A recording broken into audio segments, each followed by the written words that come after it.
morning, everyone. Good morning for most of you. Good evening for those down under. It's currently 11:16 a.m. here in the UK. So it's going to be a very early morning for most people. But I'm here with another one of these morning live streams, which have become quite familiar now on this channel. I think with the Sebastian case, doing regular live streams, I'm finding quite useful for me to get a bunch of thoughts out, but also to, answer questions when I do recorded videos, because this case is moving pretty fast. I mean, the case isn't. The case is absolutely stationary. We've no more facts in the actual case itself than we had, since right at the beginning, since 2 months ago.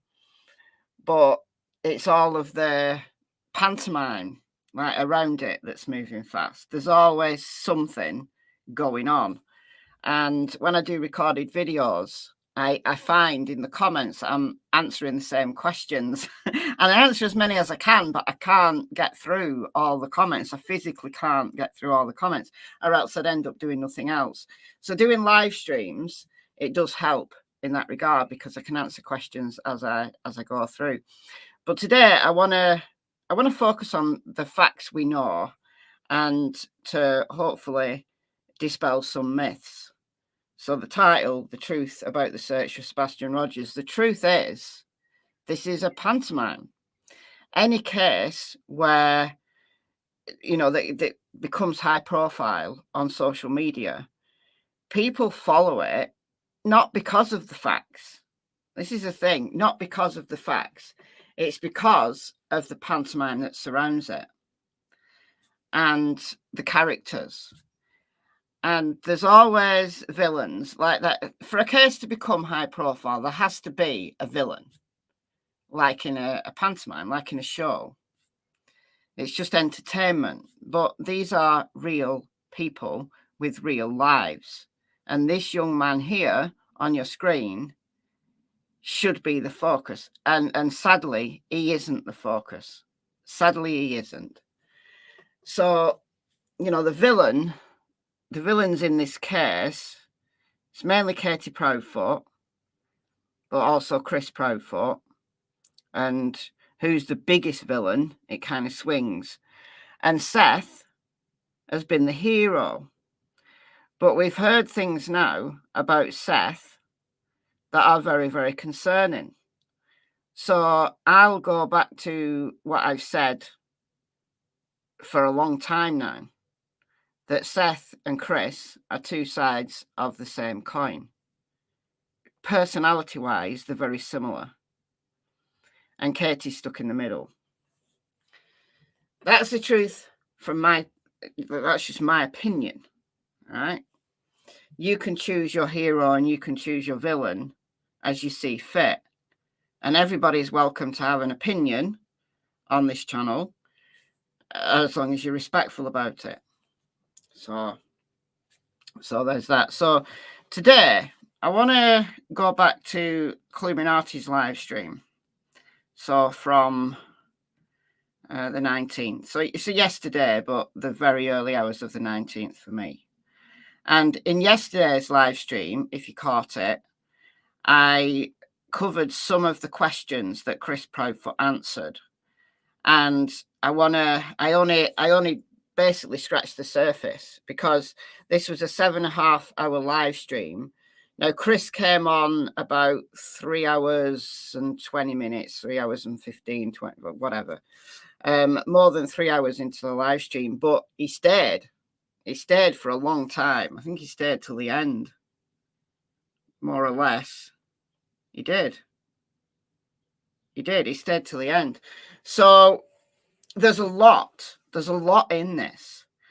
And to try to unpack it all, I think is a way more useful venture than talking about what the majority of people are talking about. And I'm not saying that talking about, this call and who leaked it I'm not saying that's not relevant. I did talk about it somewhat in my live stream yesterday, but I want to move on from it. I don't want to talk about it again. I want to focus on the case. I want to focus on what we know about the case, not what we know about the nonsense that's going on around it. But to be able to do that, we have to dispel some of the myths that have been created by basically what are crisis actors. You know, there was recently this neighbour that went on a channel, and it's now known that that wasn't a real neighbour. The actual neighbours, the real people who live on Stafford Court, don't know this guy.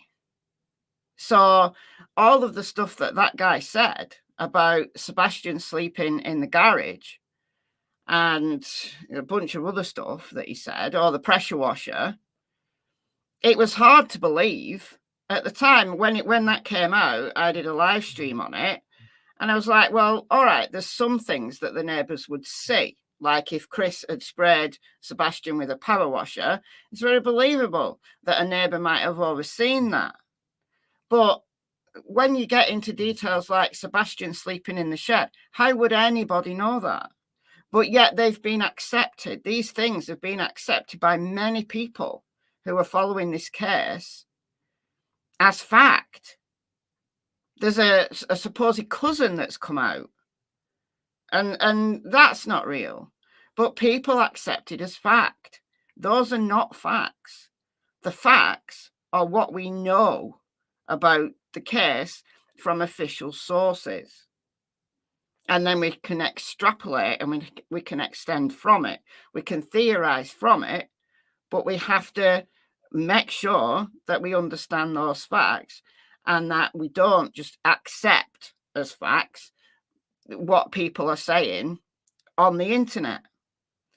And this is why Tony Mathis, in my opinion, he's my current villain. Because he's at best a distraction, at very best a distraction. But it's very concerning that Seth, who's been many people's hero, has accepted Tony, and Tony is taking his tips from TikTok Tony, phony Tony the baloney. So in doing today's live stream, I'm going to go through some of the questions that Chris answered on Cluminati's channel. And within this, there are some interesting discussions about what we know about the case. So that's what we're going to be doing. But first of all, this is who we are talking about. This young man here. His name is Sebastian Rogers, 15, white male, brown hair, brown eyes, 5'5", just under 120 pounds. He was last seen in the late night hours of February 25th, and he was reported missing just after 6 a.m. on February 26th. And no one's seen him, no one's heard from him. He has just vanished. Last seen at his home in Stafford Court in Hendersonville, Sumner County, Tennessee. He was last seen by his mother wearing black sweatshirt with some kind of motif on it, black sweatpants with a white Adidas style stripe, and he always wears his glasses. He does have autism. He is very vulnerable. He also has a chromosomal deletion syndrome, which creates some issues for him. So he is a very vulnerable young man. We're assuming, I want to assume, I'm not saying we all, I want to assume that he could be still alive somewhere. But if he isn't, you know, if he died that day, if something really bad befell him that day, then we still need to find him and bring him home. So if you've got any credible tips, not from TikTok, any credible tips, then you can call the Sumner County Emergency Communications Centre at 615-451-8888. 3838, or you can call the TBI on 1800 TBI find. So that's what we're going to be doing today. But before we do, I just want to say a few hellos. Hello, RZTV, Krista, hello. I've personally not been following the Daybell trial. I feel like, look, it's a foregone conclusion. The dude is guilty. And in my opinion, they just need to line up the firing squad. I can't deal with him anymore. I kind of broadly followed Laurie's trial. But the Karen Reid trial is way more interesting. I've been watching the Karen Reid trial. There's no court today. They're having a day off. So there's no court until tomorrow, but it's the Karen Reid trial that I've been following. Nana Cat, welcome to the Secret Agents Club. Thank you for joining. And we've got some gifted memberships down here. Nana Cat. Wow, new member, and then gifted 10 memberships. Thank you so much. So who's got these? Lana, Colleen, Sharon, Kelly, Mason, Trust But Document, Glitter Paws, Chatty Jen, GE Girl 518, and Haley. Welcome, everybody. So thank you so much, Nana Cat, and you guys get a month's free membership. Enjoy. There's a bunch of videos and status updates and stuff in the members area. Go and check it out. Go and check it out. So we've got some discussion about Daybell here. Let's have a look. See if there's any questions I can answer before we get into these questions that Chris Proudfoot was answering. Let's have a look. Oh, just scrolling down the chat. We've got Daybell. But good morning, everybody. Good morning, Rocky, Miss T, Blue Willow, CW, Cat Lover, Jewel, Rocket Queen, Ben, Joe Sullivan, UK based, Little Bear, can't speak, Little Bear Paws, watching from Indiana, Brittany, 5:16 a.m. That'll be on the Central Time, 5:16. I think it will be. 8:16 p.m. here. You must be down under, Rocket Queen. You must be somewhere down under. And Ali snuggled into bed after a long day. Got lots of people from down under who join these morning live streams because it's prime time. Prime time for you guys, isn't it? But good morning, anyone. I'm just scrolling down to see if there's any questions. Oh, the vigil. Yeah, I did watch a little bit. I watched the bikers all getting ready from Pascal did a live stream. I didn't tune in later. But yeah, there was a lot of people out there. And it's good to see. Good to see that there's all that support for Sebastian. What I would like to see, though, is all of those people getting together and getting some searches. If they can come out and ride bikes for Sebastian, then they can come out and donate some time to actually looking for him, in my opinion. So, you know, getting all of that organised, well, you've got lots of people there who are willing to give up their time for Sebastian. So let's make it count.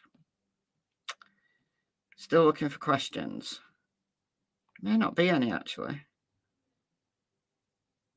First time you've heard Chris being civil and reasonable. He's been on Cluminati's channel before, and he was civil and reasonable then. I think when he's not feeling under pressure, when he's not feeling that he's being questioned because he's a suspect, you know, and he feels that he's being interrogated, he is very reasonable. He's just easy to wind up. He's easy to anger. He's a hothead, just like me. That's not a criticism. when I call Seth a hothead, that's not a criticism, because I'm exactly the same. I would be reacting exactly the same as Chris.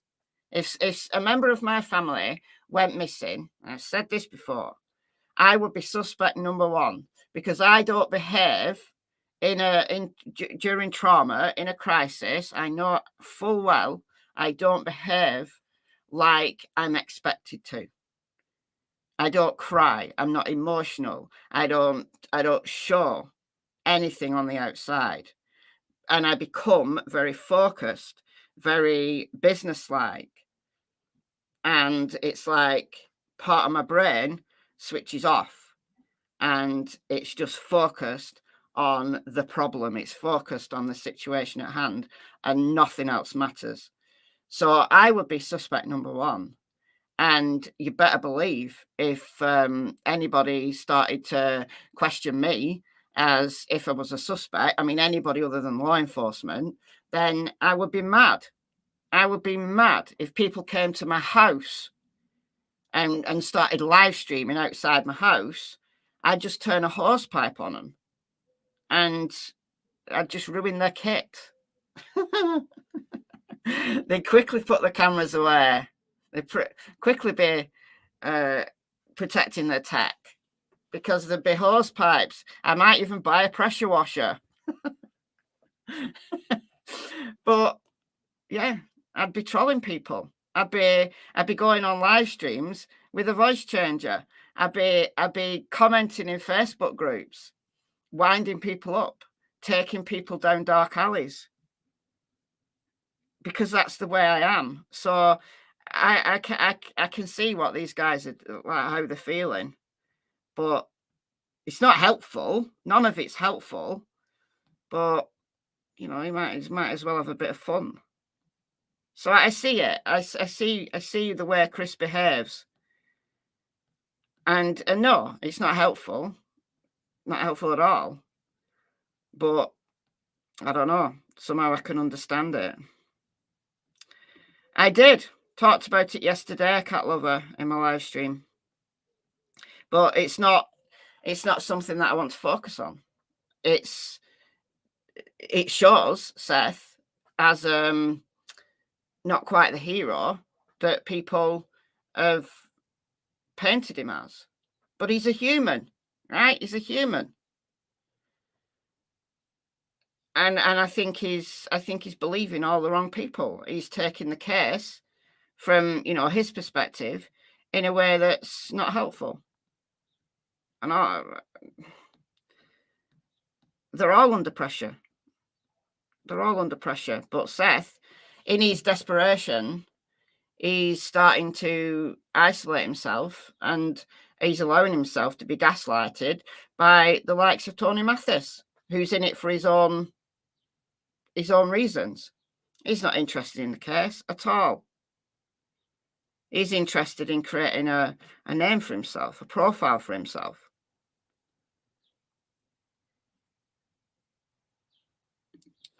What's this? The dispatch audio. A child was dismissed as Sebastian because officer said he was fishing with his father. Oh, yeah, that one who...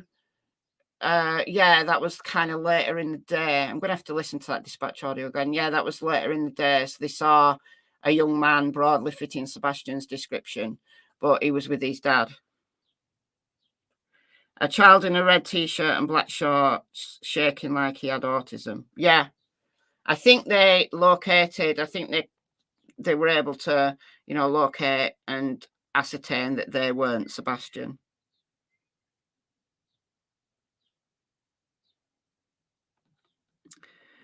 I'll talk about Karen Reid, but I don't know that there's that many people who watch my channel that are following it. So, you know, doing like daily updates or daily videos on Karen Reid, it's probably not going to be that, what's the word? It's not going to be that relevant to most people on the channel. I mean, you know, I watch a lot of trials, I follow a lot of cases, and I know that my audience isn't that interested in them, which is a shame, but what can you do? Used to live in Northern England. Cool. California, Helsinki, Ohio, Florida. Do we have any updates? No, no, nothing new. I talked about it in my live stream yesterday. Let's go and check that out. So the first portion of my live yesterday was on that, but I don't want to dwell on it. Like everybody who's talking about that is missing. I'm not saying that it shouldn't have been talked about. It absolutely should have. But I spent the whole day yesterday, like I spent my entire Sunday listening to people on live streams talking about that, replaying it over and over and over again. So move on. Move on. It happened. I don't care who leaked that phone call. Ultimately, it's one person's word against another. The fact is, it was leaked. The fact is, Seth blew his top. Move on. That's why I'm publicising Cluminati's live stream that happened like at the same time, and nobody's talking about it. And it's so important that you hear Chris answering a lot of questions, being very useful in terms of focusing on the actual case itself. Purple AJ gifted 10 memberships. Thank you so much. Absolute superstar. Who's got this? Trio Girl Mom. We're all mad here. Perry. Kiaya. Sorry, I butcher some names. I really do. Butcher some names. Scorn. Ash Cash. Pauline. Always Me, 1969. Blessed Texan in Montana. Truckery. Welcome, everybody. Thank you so much, Purple AJ. Once again, absolute superstar. And welcome you guys. Month 3 membership. Courtesy of Purple AJ. Go and check out the members area. Out of my head, welcome. Thanks for joining. Welcome to the Secret Agents Club. Clue is not like Michelle, her own doings. Listen, I take information from anywhere that I find useful. This is why I don't get involved in creator on creator BS. I don't take sides. There are some creators that I watch because they have useful information. There's some creators I watch because I like the presentation style. I enjoy listening to them, whether I agree with them or not.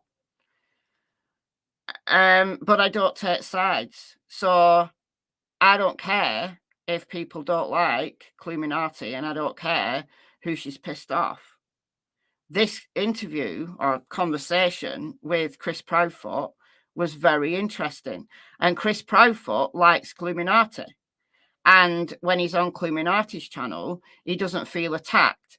And he talks like a normal human without being angry. And he's very informative. So if people haven't watched this because they don't like Cluminati, or because they prefer to be entertained by watching Seth have a meltdown and find that really titillating, well, okay, yeah, it happened. We talked about it. Let's move on. Because this information is actually useful to the case. Actually useful to the case. All right. I'd be a credible voice in the Karen Reid case. Well, not to everybody, because I firmly believe she's innocent. And I haven't seen anything yet. Nothing. Not in the pre-trial reports and not at trial that has remotely convinced me that she murdered or even knocked him over even by accident. So there's that. Chris mentioned wanting to organise multiple vigils in one day. Yeah, we talked about that in my live yesterday as well. And yeah, that's great. However, all that organisation and people giving up their time, why don't they organise those same people to do search parties led by an experienced searcher? You know, each search party is led by an experienced searcher, and just get people out in the field. Those that can't tramp through woods or, you know, engage in actual searching, then get them to work doing flyers, and just a really organized campaign, flood the entire area. Personally, my view is that that would be time better served for Sebastian than vigils. Pray while you search. Exactly, Dulcie. Exactly, Dulcie. All right. Okay. So I'm going to start this. The link to this is already in the description box for replay viewers. And I'm going to put this in the chat right now, just in case you want to go and watch it without my commentary. You're very welcome. So I'm going to start at around the 4-hour mark. And I'm going to play it for a few minutes. There's a bunch of stuff. And then I'm going to skip ahead to about the 6-hour mark when they talk about the search. So let's go. I'm just going to do a sound check. So StreamYard has been annoying with audio lately, and sometimes it drops the audio and you have to like reset it all. So let's just do a little sound check here. So can you hear this okay? Having to sleep in the garage. No, Sebastian would never sleep in my garage, first and foremost. Can you hear that okay? Can you hear that okay? Audio good. Good. I'll turn it up a little bit. Actually, it's really high anyway. What's my opinion about Karen Reid? Do you think she's guilty? No, absolutely not. I don't see anything at all in the pre-trial reports. Those are 100% dog bites. I've made videos about it previously on John's arm. There's no way that the injuries that he sustained are from a motor vehicle collision. 0%. And I know this because my son was killed by a dangerous driver. So I know what injuries happen when someone is knocked over. Karen is being railroaded. She is. Karen's been set up. Nobody will convince me otherwise. I've read other pre-trial reports that have been released, and there's nothing in them that would indicate that Karen is guilty. And nothing that Mr. Lally has put out as prosecutor has convinced me. Nothing.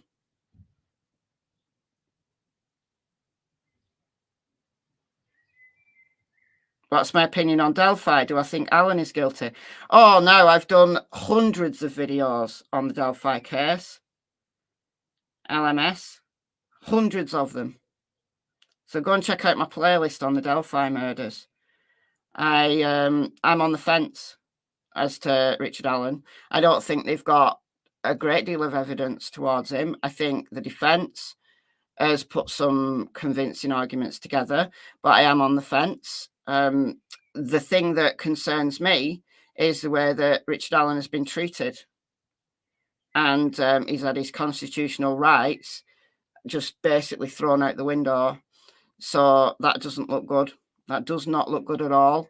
And I would say that about anybody who was treated in the same way that Richard Allen has been treated. As to his actual guilt, I'm on the fence. I'm probably leaning more towards that he's innocent, based on the information that we know right now.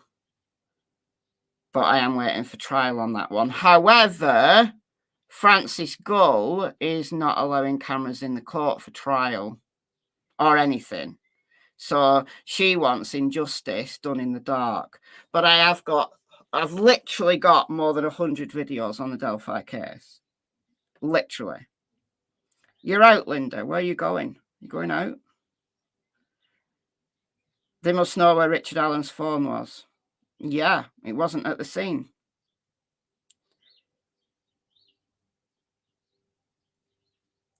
Michelle reminds me of one of my nursing professors. I was terrified of her, but I learned so much from her.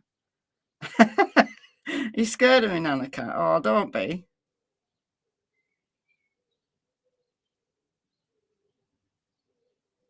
I think he's the guy. I don't think he's the guy. Sorry, Mary Jane. I don't think he's the guy. I just think, yeah, the sheriff's election was coming up. Anyhow, right. I'm going to focus now. Let's focus on Sebastian's case. Those cases, the other cases, all of the cases are very important. I cover a lot of cases. On this channel, also on my other channel, Michelle Walks, my second channel. So go and check out my playlist. I've literally got over 1,000 videos on all sorts of cases. So go and check them out. Right, so we're going to start. This is a question about the garage. So Sebastian sleeping in the garage. Cluminati took a question from the chat. So I think Chris was quite amused for it. So we're going to play for a few minutes along here while he's answering some questions. And then I'm going to skip a little bit to the 6-hour mark where he answers more questions about the search. So let's go. Audio's good. So I don't understand. Well, I do understand where that came from because there was some person saying they're my neighbor. And he saw in my garage that I had a mattress for Sebastian out there to sleep on, and I pressure washed him. Like, does anybody stop to think where and how that makes any sense? I mean, if you've seen in my garage, there's no room for a mattress anyways to be on the floor for you to sleep on. Well, that was kind of my thought process with that, because how does anyone even like see in the garage? Very seldom is my garage open for people to see into. If I'm doing some work in the garage, it might be open when we come home to pull in the garage, and then we close it. We're normally not even out of the car before we close the garage door. Yeah. I mean, that it's just, I don't know. Speaking of the garage, people. Yeah, I mean, look, there is a window that both garages, they've got a single garage and then a double garage, but presumably, you know, they probably keep a lot of junk in there because everybody keeps junk in their garage. But they're on the side. They're on the side. So you literally have to be in a certain location. Like the garages are not front facing. So it's not like you can just walk by and see what's in the garage if the door's open. You know, you'd have to peer around. You'd have to be on a specific angle to be able to see what's in the garage.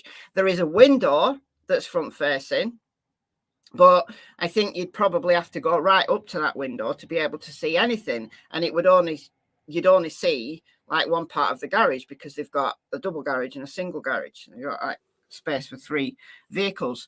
So no, it wasn't believable. That just wasn't believable about Sebastian sleeping in the garage. It was the one thing that fake neighbor said that I just couldn't believe. I couldn't believe. Other things that fake neighbor said were believable. Like a neighbor could have, you know, seen Sebastian being sprayed with a pressure washer. As you know, they could have seen that. But Sebastian sleeping in the garage, no. But I think what it did is it gave the theories that have been out there for a while, it gave them more teeth. And I saw a lot of people formulating this theory that Sebastian had died from carbon monoxide poisoning, that he'd been sleeping in the garage and he died from carbon monoxide poisoning, presumably somebody turning a vehicle on and leaving it running. Well, look, Sebastian could just have got out of the garage. And then there was this nonsense about that it looks like the door had been battered from the inside. So Sebastian had been trying to get out. Again, he could have just got out the carriage as a court. I mean, it's just silly, but what it's done is given a lot of theories teeth, and people have taken it as fact, and it isn't fact. It's nonsense, absolute nonsense. So hopefully we can move on from this. It wasn't believable at the time, and it's still not believable. Mason, been a member for 4 months, loving my content. Thank you so much, Mason. You're very kind. Someone said he's taking the opportunity to play the good guy post Seth's meltdown. Maybe, but in playing the good guy, he's answered a lot of questions. He's answered a lot of questions, and the questions that he's answered, in my opinion, make way more sense than the nonsense that has been out there that is titillating to people who want to listen to this pantomime. But when you actually come down to earth, you realise that we know very few facts about the case, but what we do know leads you in a particular direction that people don't want to go down, because it means that the case has less content for people who are making a lot of money on it. So, yeah. Speaking of the garage, Chris, did Katie meet up with your mother the morning Sebastian was reported missing? Absolutely not. Okay. Did law enforcement track her? I'm assuming they got certain things off vehicles and things like that, or maybe they haven't yet because Now, this is very, very important. This is another theory that has done the rounds in the last few days. So, since TikTok Tony Baloney made this stupid claim on TikTok based on what Stephen Crabtree had supposedly found out from law enforcement, which law enforcement had to come out and make a statement saying that it was garbage, was that Sebastian had been texting his maternal grandmother. Cops say no, and cops will know exactly who Sebastian's been texting because they've got his phone. And yes, they will very easily be able to get deleted texts off his phone. So the theory was that Sebastian had been picked up by Chris's mother, Cassie, and then taken to Virginia to stay with Katie's mother. Because there was a sighting of a young man early in the morning. Now, that young man is not Sebastian. So, all of these potential sightings on the day that Sebastian disappeared, there were several, have been investigated and have been found not to be Sebastian. So, cops have to check every lead, and it's important that they've cleared these young men as not being Sebastian. But this theory, I heard it in the early days actually, that it's Chris's mother who kidnapped Sebastian, whether Katie knew it or not, whatever. But no.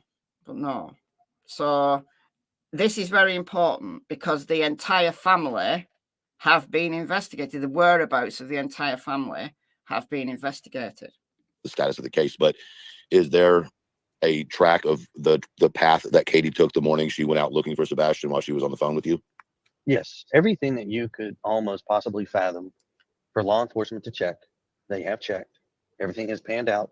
All the story, everything that we have told them is all checked out to the T. I mean, down to the phone call to law enforcement itself that morning. Katie, what time she left the house, the route she went, back to the house, et cetera, et cetera. Everything they can think of has been checked. Awesome. So if they knew Katie's precise route that morning, like when she left, the route she took, when she got back, if all that is checked out, they also know Seth's whereabouts, they know Chris's whereabouts, all of it is checked out, which means that there can't be a situation where Katie, you know, right under law enforcement's nose, has gone and hidden a body. Why don't you believe him? I don't know. You need to perhaps have a word with yourself, because you don't have to believe Chris Proudfoot. You have to understand the basics of a law enforcement investigation of a missing child. And the first thing they want to do is ascertain the whereabouts of all the family members. Because in child homicides, who most likely commits a homicide against a child? A family member. But there's no evidence that Sebastian was murdered. None.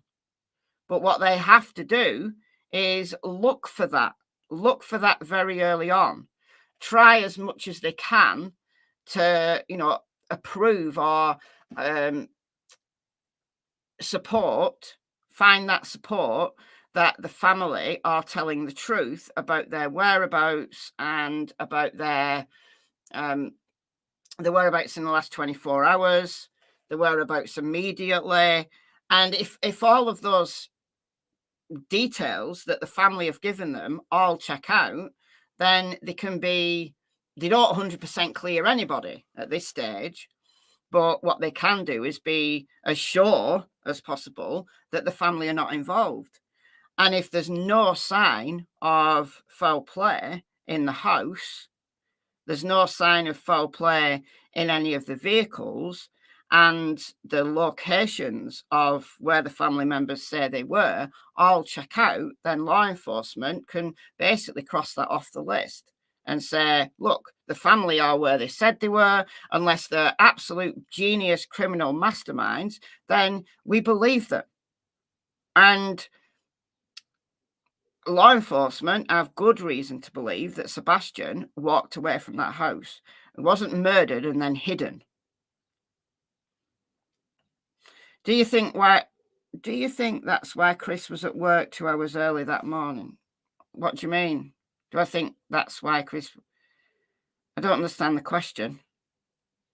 So we know that Chris was on the work site about 5:15 a.m.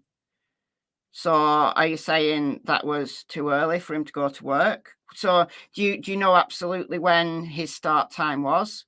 Listen, when I used to work at a university, I worked at university up until 2021, and our classes used to start about 9:30, and I used to be there for between 6:30 and 7:30. Why? Why did I arrive 2 to 3 hours early?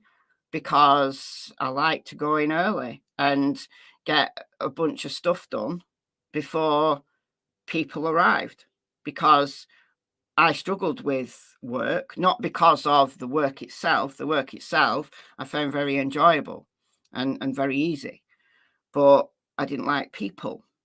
No particular people, but I just didn't like it when he was busy. So I used to go in early to get some stuff done. And you know, if anybody was there early, we could have a chat.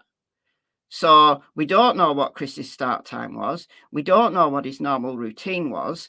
And the fact that he went into work early is inconsequential. Because if he's there at work early, well, we know his whereabouts. We know his whereabouts when Sebastian went missing. So it doesn't matter why he was at work early. The fact is he was at work early, which is 3.5 hours away from Stafford Court. So, I mean, I know a lot of people still have questions like, oh my God, what about this? What about that? Like, I promise you, they've checked. I know Katie's been under a lot of scrutiny for calling you first instead of Seth, but you and Katie are husband and wife. Right. Sebastian lived in your home. So I can understand Katie calling you first. Yeah. Because Like, you guys are married. She called you first. I understand the fact that that Katie was upset.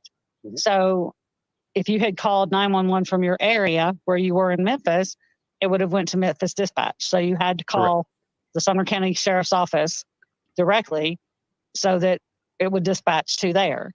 So, but I understand her calling you first, because if I had had I would have called my spouse first.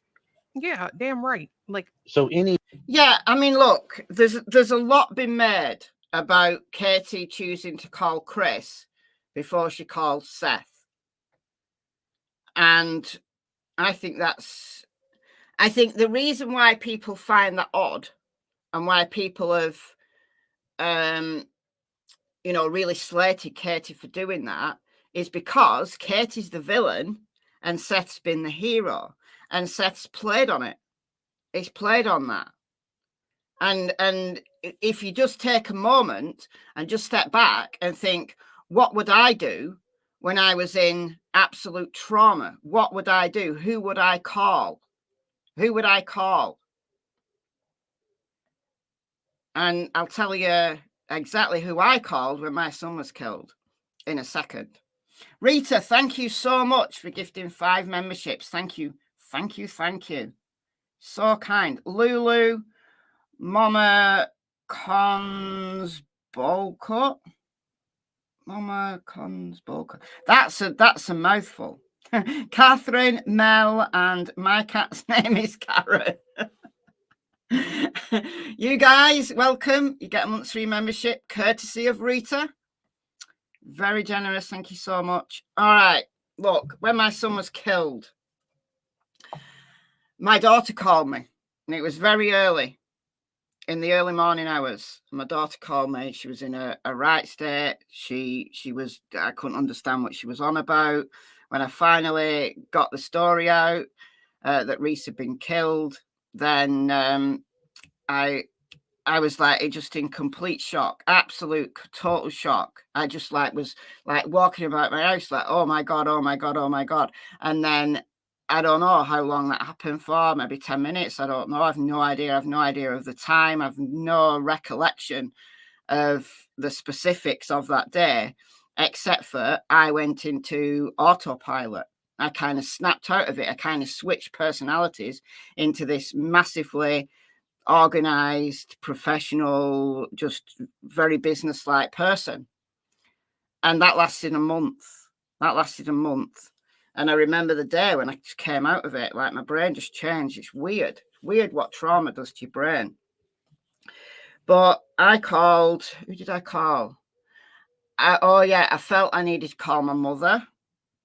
And I don't speak to my mother often, that we've not fallen out or anything. She lives down the road. I just don't see her very often because, people and stuff.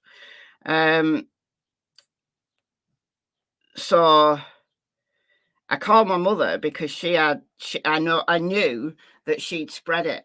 So I wouldn't have to make tons of phone calls. Like, she'd spread it. So I called my mother, and then by the time I got round to my mother's, why did I go round to my mother? By the time I got there, she'd called everybody. Everybody was there. And it was just insane. It was absolutely insane. Now, I didn't have a significant other. Reese's dad actually lived down the road from where it happened. So he already knew, like, the cops had contacted him first because he was down the road. And we all went round there because he worked he was like a manager of a pub. So we all went round there, like the police, everything was all done in the pub. Like, obviously the pub was closed. And there was literally like a pub full of people. Literally, I don't know where all these people come from, but it just spread. It spread so quickly. So the police interviewed us there, and yeah, like all the police things were there, the crime people were there, all sorts of stuff happened. And then I left with the police to go and identify the body. And it was just absolutely insane. But if I'd had a significant other, let's put, like, the feeling that I had, like the trauma that I was experiencing at that time, I feel that I can put myself into Katie's position, because of the trauma. Now, it's a different situation. This is a child that's missing rather than a child that's dead. I mean, my son was an adult, right? He's 21, but he was still my child. My child was dead. It's a different situation because Sebastian might have just walked around the corner in the next hour. But who would I have called? I would have called the person that I thought could support me the best, or the person who would benefit me the best, right? Like I knew that if I called my mother, she'd spread it. And I wouldn't have to sit there making like dozens of phone calls. Like, she'd spread it. So I would have, if I'd had a significant other, I would have probably called them first. So she called Chris first because that's her support system. That's her husband. She doesn't get on with Seth. Like the trauma that she'd gone through in her marriage to Seth, of course she's not going to call Seth first. Of course she's going to call Chris first. I mean, I don't understand why people thought that that was a bad thing. I don't know how people got that there was some kind of collusion going on because she called Chris first. And the only reason I can think is because Katie was the villain. So every single thing that Katie does, people have to put in a negative light. And because Seth was the hero. The fact is, none of them are heroes, but also none of them are villains either, in my opinion. Any tragedy, and I for would have clarity, called the for person clarity. I loved the most first. I would have called the person that I loved the most and that was the most supportive of me first. Exactly. So a lot of people have a hard time understanding this because, one, you can say what you want until you're in the position. Unless you work and you dealt with tragedy or high stress, high tempo type environments, people, and 90-something% of this world doesn't deal with that. You're talking. Exactly.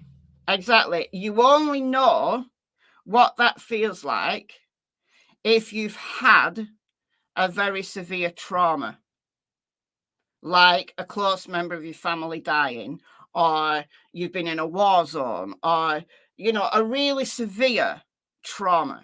You don't understand it until you've been there. And believe me, I have been there. Believe me, I have been there. So you don't understand, you seriously do not understand trauma. You can understand it on an intellectual level. You can understand it on an empathic level, but you cannot understand it. You cannot truly understand it unless you've been there. And I hope if you've never been in that situation, I sincerely hope that you never are. But some of us have been. So I can tell you that Katie did nothing unusual. I wasn't there, but based on what we know, Katie did nothing unusual. Does anybody know if Chris Proudfoot used to work at a company called Arnold Logistics? I have no idea, Blackhawk. I don't know. Does it matter? Is it relevant?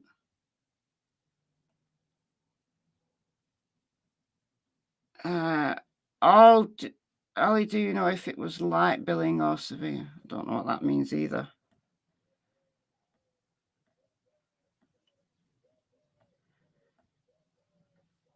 I don't think it's so much what Katie does, it's what Katie hasn't done. Why, what hasn't she done? What hasn't she done? Seth was unreachable. His phone had to be left in his vehicle. Well, yeah. I mean, whether Katie would have thought it through, or Seth would be unreachable, therefore I'll call Chris. I probably think she didn't think like that. I think she probably rang the person who was her support system, and that was Chris. But yeah, Seth didn't get the call. Chris called him. Seth didn't get the call until like an hour or more later when he picked up a text message. Suzanne, thank you for the £5. Thank you so much. Get some lovely treats for your dogs. I will do. I'll do that this afternoon because I've got to go shopping because I've no food in the house. got to actually venture out and go to an actual shop.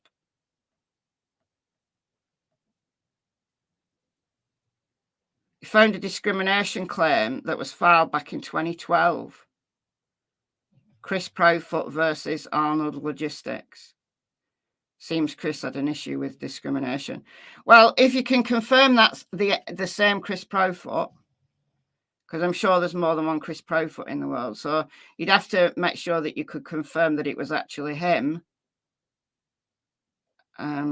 before it's even relevant. Ginger Girl, years of trauma therapy gives me a good understanding of trauma and the fight and flight and freeze effects. Exactly.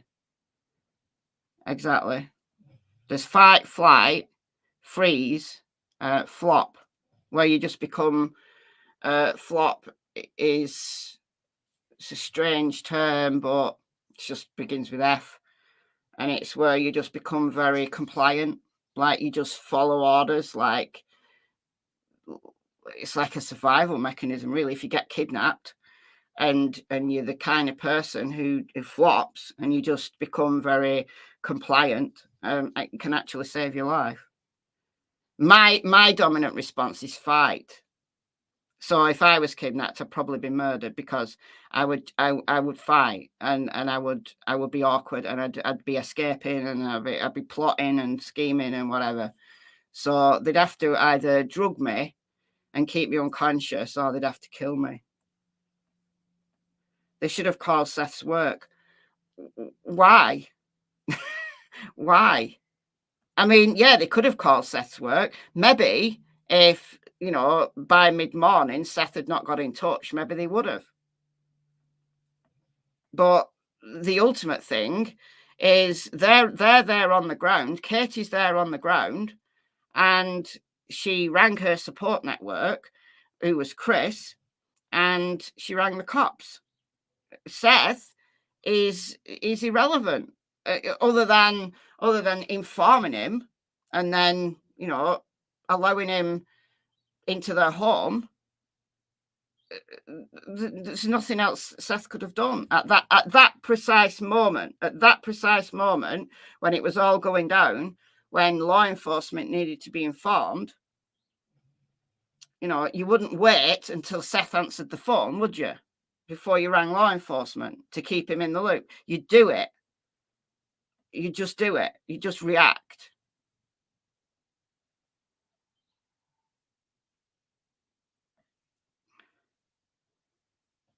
You think you would freeze?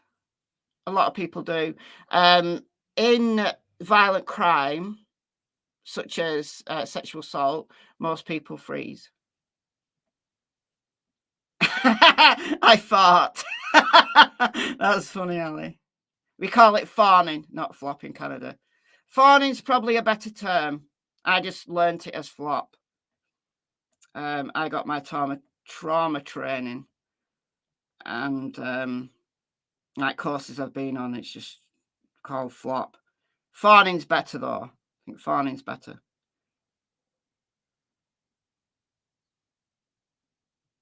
Question for you. How do you think a 12-year-old acts when they see a parent passed away in front of them in a different country? I would imagine that they'd do fight, flight, freeze or flop,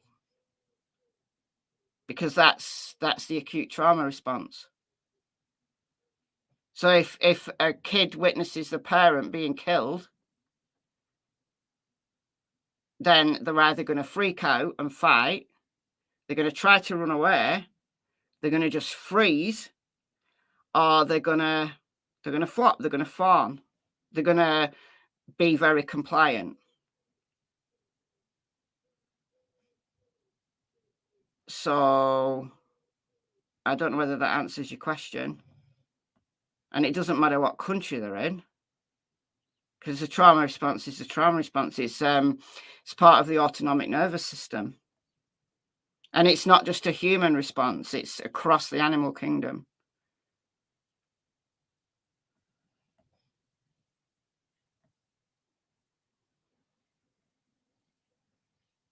Exactly, Linda. Initial moment, Katie would not have known the outcome. Yeah. So she'd have been confused. She'd have been panicking. She would have been confused.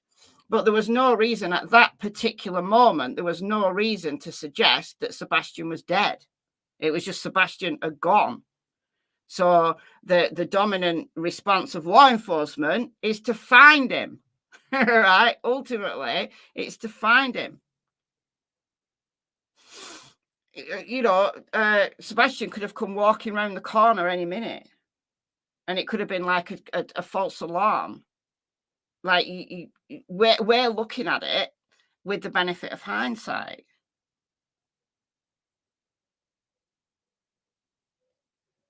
So anyway, law enforcement agencies deal with that. Military folks deal with that. In certain aspects, that's part of their training. That's what a stressor. That's the thing. If they don't have that kind of world and they know how to deal with it, most people just won't. They're going to freak out and I don't know what to do. Don't do. Watch the shows. They call these 911 shows, and people are freaking out on the phone. I need this. I need that. Well, calm down, calm down, calm down. You know, it takes them forever. Simple. My wife was a mess. You know, she's calling me because I'm the husband. Yes, this is our house. You know, if there was something major going on or something, she needed a 911 paramedic at the house, I'm sure she's called 911 and got a paramedic. You know, we didn't know what was going on at the very moment. So exactly, they don't know what was going on at the very moment. If Katie had found Sebastian passed out in his bedroom, who would she have called first? She'd have called 911. That's what anybody would have done. And then she would have called Chris. But if Sebastian's missing, then it's like, oh my God, what do I do? So she got in the car and she drove around, couldn't see him. She called Chris. She was still out and about when law enforcement arrived. We heard that on the dispatch call because the dispatcher said, you know, the mother's driving around. She's in a baby blue Affinity. So presumably once she got back to the house, law enforcement could question her, but she was driving around. Like just the immediate area to, you know, she went to the school and back because Sebastian had actually gone out of the house before. Sebastian has been, you know, a wanderer. He's been a wanderer before. So driving around the immediate vicinity is the sensible thing to do. She probably thought, oh, he's not in the house. And you wouldn't, I don't think you'd be in an absolute blind panic at first. You'd be concerned. It's once you realize he's not in the neighborhood. It's once you realize that, oh my God, he's not in the house and he's not at school. He's not walking about the neighborhood. She probably drove up Kellen. She probably drove up the other one, Honeysuckle, I think it is. And he's not there. Then panic really, really sets in. Really sets in. So she did what she did. She called me. We talked. We did this. We'll look this. We'll look that. Next thing you know, hang tight. Bloop. And I called the sheriff's office. And I got directly through the sheriff's office, immediately called the dispatch, gave them the call. Within, I think, 10 minutes of that call, they were at the house. I mean, it was a very fast response. Chris, do you think that Seth had anything to do with the disappearance of his? It was very fast. Again, we can go to the dispatch audio. It was very fast. The call was in at 6:33. Cars were dispatched at 6:33. And in about 15 minutes, there was like several cops there. It was a very fast response. You can't argue that law enforcement's response wasn't very intense, very, you know, they just packed in the amount of people. You know, they would have heard teenager with autism.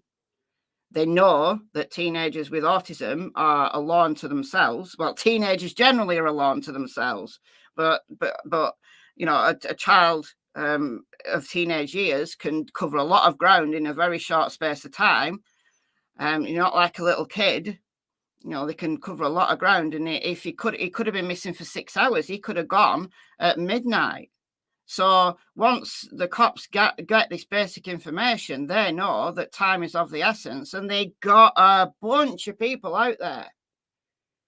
So you cannot question law enforcement's acute response. It was very good. And the dispatch audio is very clear. Very clear. Child. No.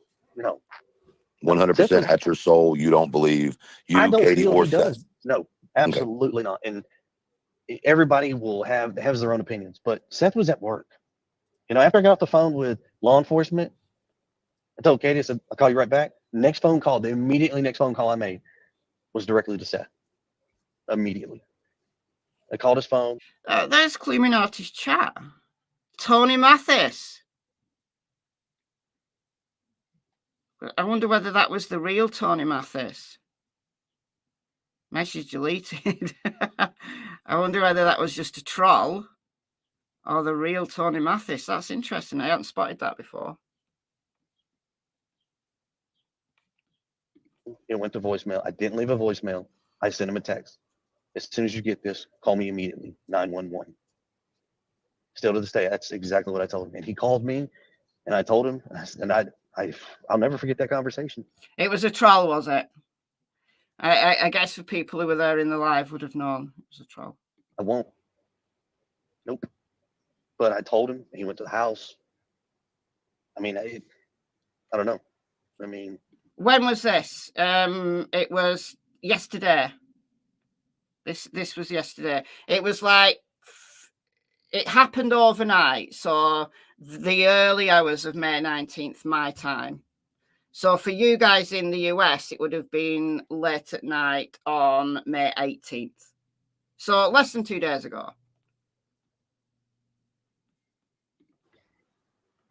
I just don't know what people want. I mean, people are going to want their own answers and their own theories, but I promise you, it is very straight, black and white, no gray area. It's right down the middle. And here it is. And Chris, I realize that people are speculating that your mother was there at the house when Seth arrived.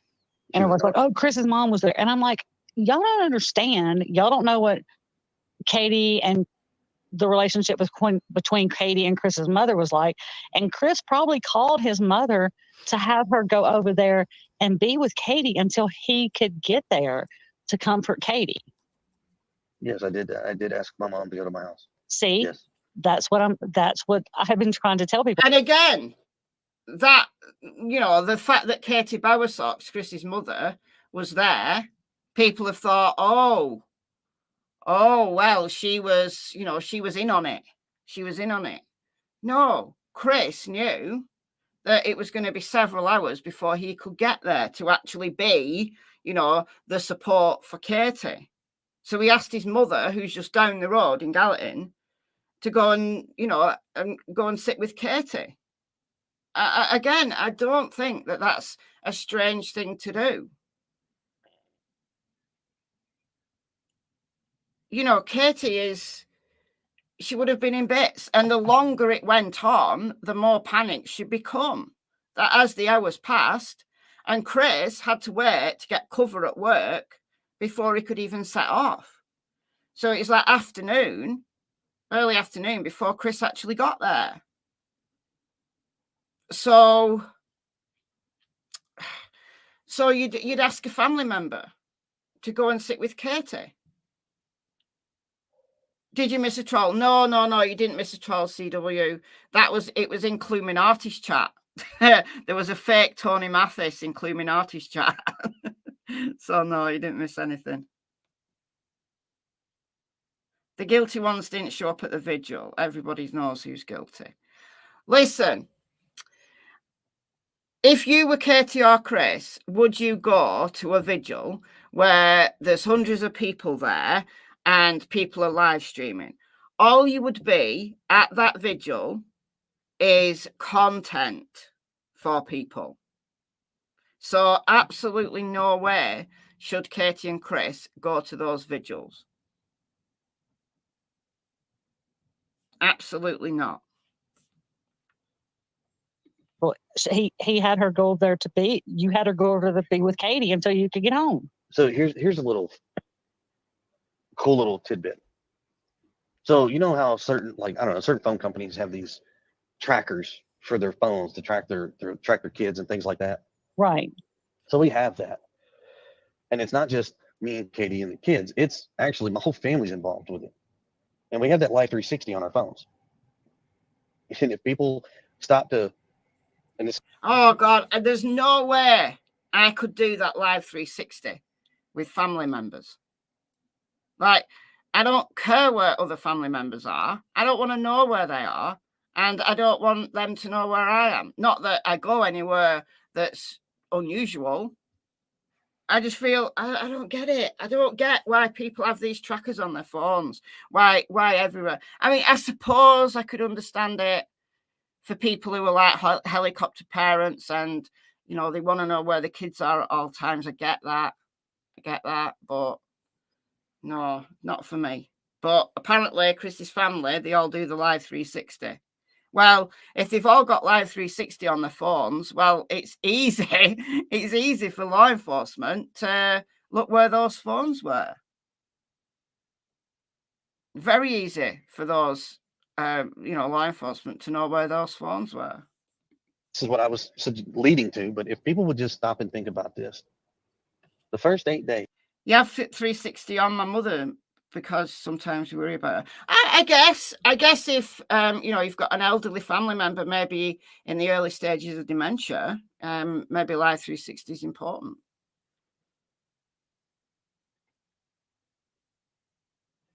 It's used a lot here as well. It's not just the US. It's used a lot here. A lot of people have it. Oh, similar. Not necessarily that, but some kind of device. Oh dear. I'm glad I grew up in an age before cell phones, because I would have hated the thought of being tracked. I think I would have been in the rare minority of teenagers who wouldn't take a phone. But that's just me. There's not one aspect of mine, Katie's, or Seth's life that has not been combed through 20 times over. I'm sorry that you're thinking wrong, because it has happened. Every family member, any direct family member that we've had contact with, and I'm sure they reached out to Seth's side too and did the same thing. There you go. Law enforcement have thoroughly vetted Chris, Katie, and Seth 20 times over, and all the family members. So that would include Chris's mother, his stepdad, his sister, any members of her family, and then Seth's side. They've all been questioned. They've all been vetted. So can we stick to the facts here? The facts are law enforcement have done their job. They don't have to provide us with a list of people and all of the searches they've done and all of the vettings they've done. They don't have to provide us that. But what we can 100% confirm is that the entire family have been investigated. The house has been searched 10 times. They've had cadaver dogs in several times. They've had dozens of law enforcement officials who have been involved in, they're on the ground on the day. Anything that was unusual, anything that was a red flag to law enforcement would have been investigated. Vetted, not cleared. No one's cleared. No one's cleared. They don't do clearing, people.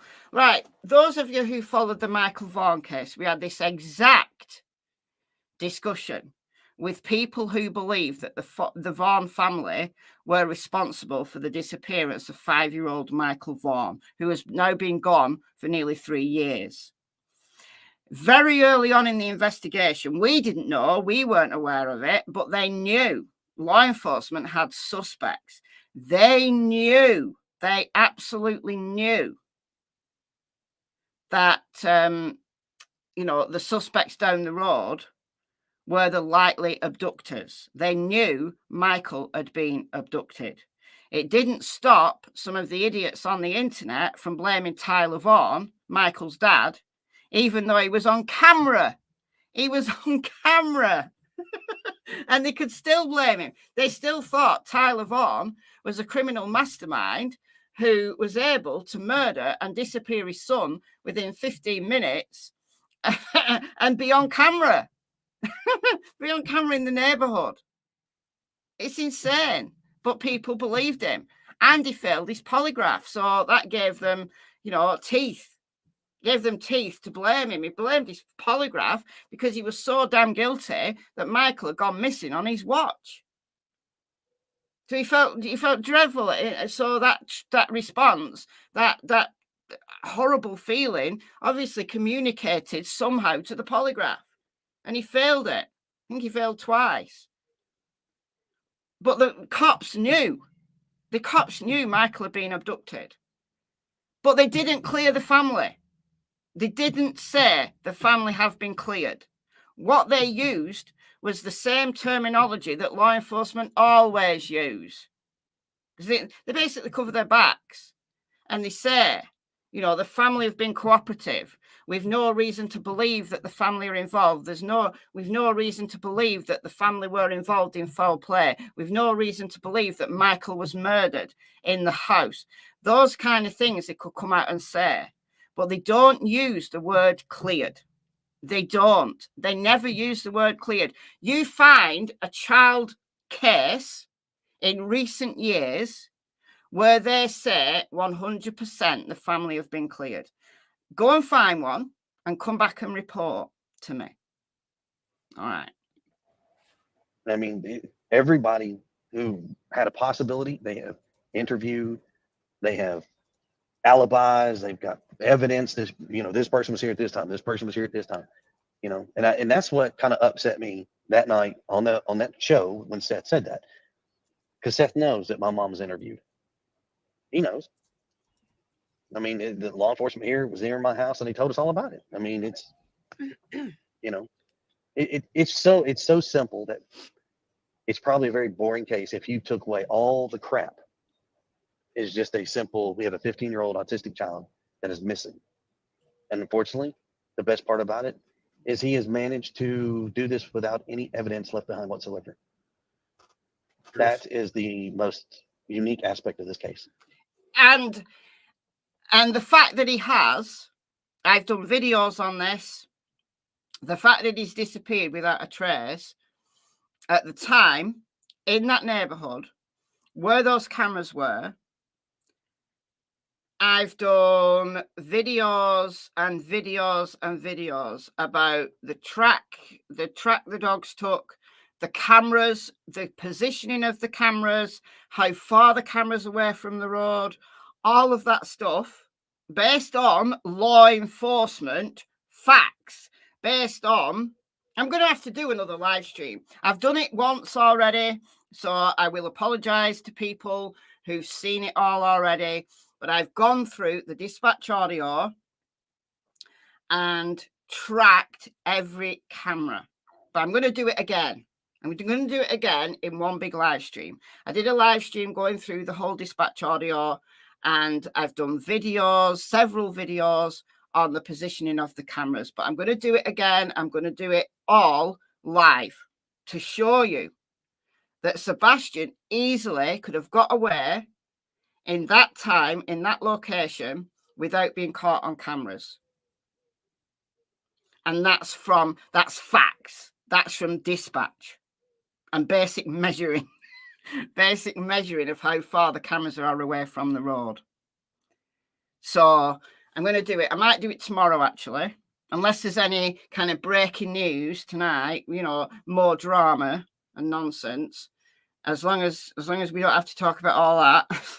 I'll do a live tomorrow and start from ground zero, go through the dispatch audio, and you can see me, you can watch me plotting it all out and measuring. And that's how the case is. The case is unusual for that reason.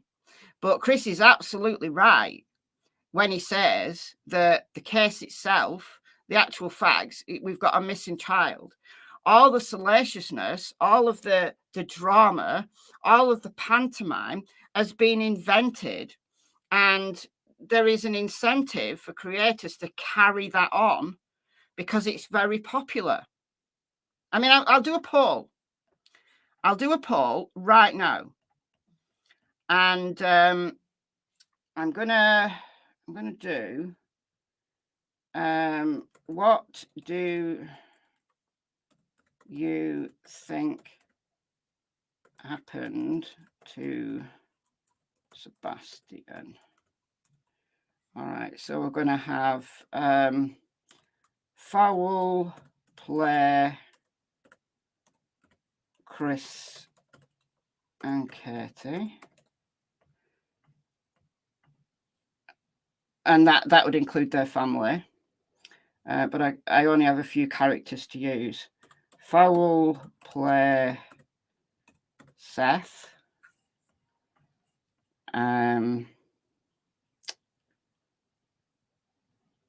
ran away or wandered off, and then something bad happened to him, or abducted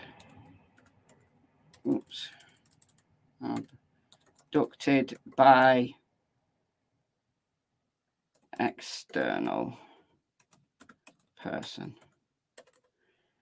All right, so there's going to be 4 options. So foul play and Chris and Katie's involved. Foul play Seth's involved. Ran away, wandered off, and then something bad happened to him. Or abducted by an external person. Now, that could be someone he met online, someone he met in the local community, or I guess it could be stranger abduction. All right, so we're going to post this poll right now, and I'm going to come back to that at the end. And my bet is that the majority of people believe that it's foul play. And the people who are creators know full well, they've gauged the audience, they know full well that they can get lots and lots and lots of content out of foul play. A runaway scenario, which is way more likely, way more kids run away than they are murdered by family or otherwise every year. Every single year in every single country. But that's boring. Just sticking to the facts is boring. People aren't going to want to tune in night after night to creators who are earning probably hundreds of dollars every single night creating drama.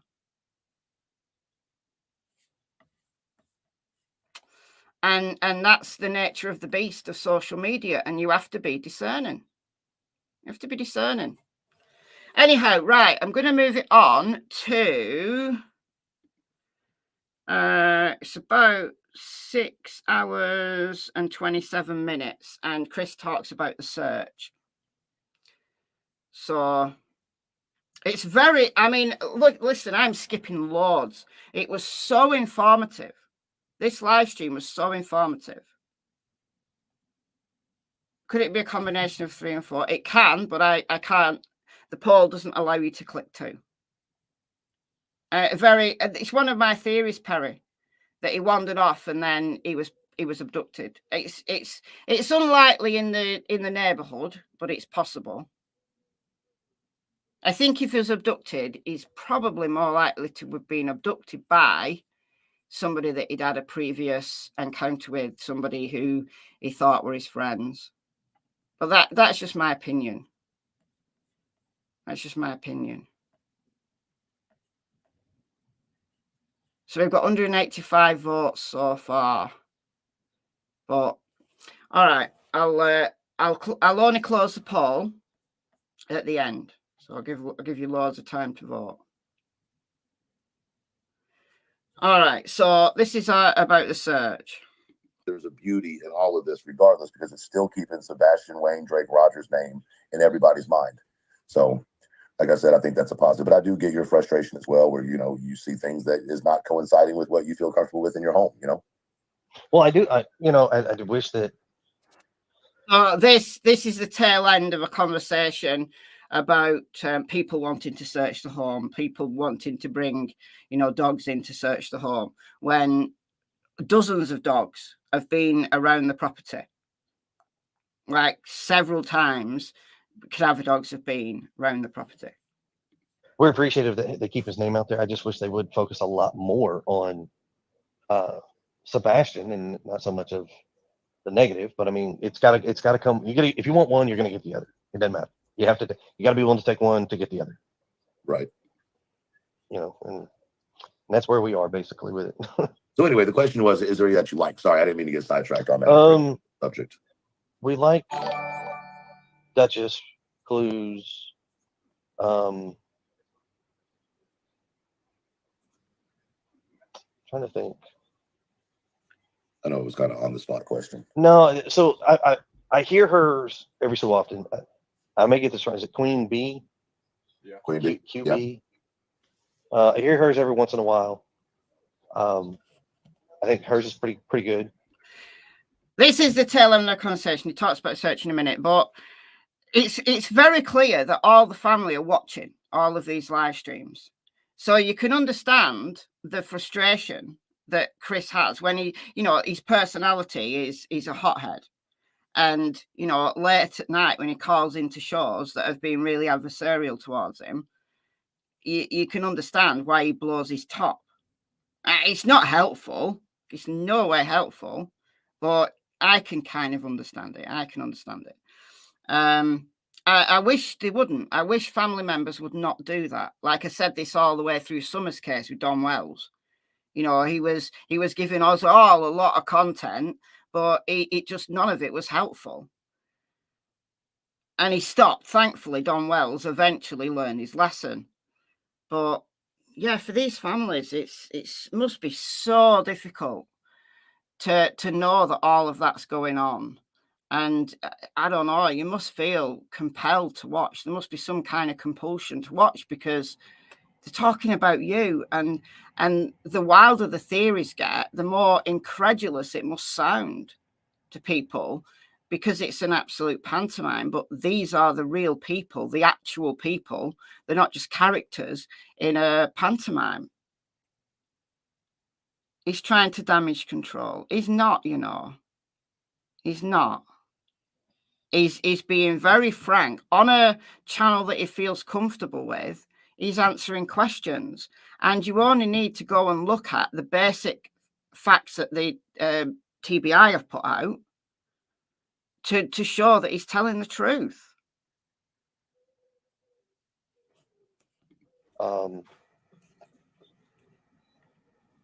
But if it was just on keeping the name out there, they all do it. But as far as what they're putting their content, I disagree with a lot of content that they do put out. Just because, like you're saying, some of it has nothing to do with the situation in itself. And I think a lot of that has to do with it's been so long since, what is it, 84 or 85 days now? 85. 85, right. So for 85 days, that's a long time. And I think that people get to the point where they run out of talking about things because, once again, law enforcement hasn't said anything. And I know y'all understand why they haven't. And I know that Seth, to a certain extent, understands why they haven't. I just think that people that are, observers or even a part of trying to find Sebastian are just grasping at anything they can because there has been no communication from law enforcement. And we all know that they don't owe us that. But on the same note, the community wants to be, a part of this search, and they can't do it with old, 80-day-old information. And I think that's what a lot of people's hang up is, that if not necessarily come out and tell us what's going on with the case, but update us on areas of search that the community can get involved with. If they could come out and give us anything that can, and I say pacify respectfully, I don't mean that in a disrespectful way, but gives people something to grab onto and then go be productive. With nothing to be productive about, people have turned to what you see going on now. You know what I mean? So yeah, I agree with him there. I do. I absolutely agree with him. The guy who's doing the talking is someone called Truth Not Feelings. Got a whole lot of common sense, and the questions that he asked all the way through this. And as I said, Chris was answering questions for like more than 3 hours, and he didn't blow his top. He was very, very concise. He answered the questions really well, and questions that he couldn't answer, he just said, "I'm not going to answer that," because law enforcement have, told them that there are certain things that they'd rather them not discuss. They can't stop them, but that's the situation Seth's been in, that law enforcement stopped speaking to him because he was talking about stuff online that the cops didn't want him discussing, because it's pertinent to the investigation. But I do believe here that truth not feelings here is I agree with everything he says here, that there's a lot law enforcement can't say, but I think if they communicated a little bit more often, or they communicated an area maybe where they would like people to search,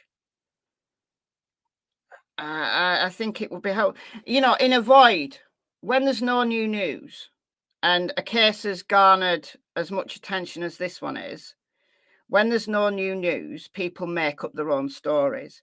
And it happened in Summer's case. People do make up their own stories. They start theorizing and getting wilder and wilder and wilder and doing their own investigations. And I covered Summer so comprehensively. I covered pretty much every single theory, apart from the really wild ones. I covered every single theory. But this case has gone, given the time, given that this is less than 3 months old, and given that Summer's case is nearly 3 years old, this case has got insane very, very quickly. But I don't know. It's difficult. Law enforcement have that fine line that they can only say so much, and then everybody else fills in the void. And when there's no new news, then creators make it up. And people lap it up because they got the finger on the pulse. They know what the audience wants to hear and what will bring in the most amount of donations, and they just carry on going with it. And sadly, people lap it up because they want the pantomime, and that's the basic truth of the case. The basic truth. Yeah, Julia is there. She is in Tennessee. You asked me this earlier, and here's what a suggestion when it comes to searching. I've seen the videos of what certain groups are doing, what they call searching, and it's not, they're out there, they're looking cool, but it's not searching. We're not seeing picket lines where everybody's standing shoulder to shoulder and then they spread out single or double arm intervals. We're not seeing that, and they're not all walking the same line, staying together. Grid searching. And you're not really seeing a lot of that. And I don't want anybody to think that I'm saying that that's not happening. I'm just saying it's not being seen. Law enforcement has done it, but I don't know if at some point when you try to put a search team together, too many people, it becomes it's a circus show. Oh yeah. And I agree with that. However,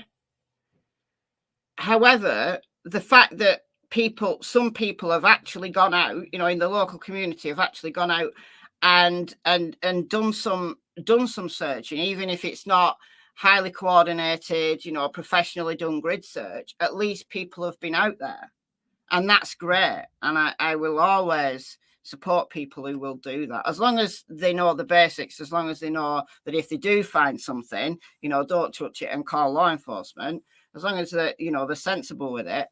But in the early days of the search, again, I'll say this once more, I've said this loads of times, law enforcement are, when it's a child who they believe has run away, then they're looking for a live person. They're looking for someone who will assist them in their own rescue. When someone's lost and they hear the helicopter overhead, they try to make themselves known. They try to make themselves big. They try to wave something in the air to get the helicopter's attention. Or when they hear a dog rustling, searching in the undergrowth, some yards away, they shout. When they hear searchers shouting their name, they shout back. So when they're looking for a live person, it's easier. They don't have to cover every inch of ground. They don't have to go rooting through all the undergrowth, because if someone was lost there or injured, you know, had fallen down a ravine or something and was lying there injured, they'd shout, they'd assist in their own rescue. But when it's a deceased person, especially this time of year when the foliage is high, it becomes incredibly difficult to do grid searches in woodland. Incredibly difficult when the foliage is high. So it's why it's really dependent on the people who own those properties, you know, who own those woods to go out and search their own properties. And if they can't, then call Sumner County or the TBI and they will send people out to search your property. They've said that since day one, that they're happy to send people out to search your property if the landowner can't do it themselves.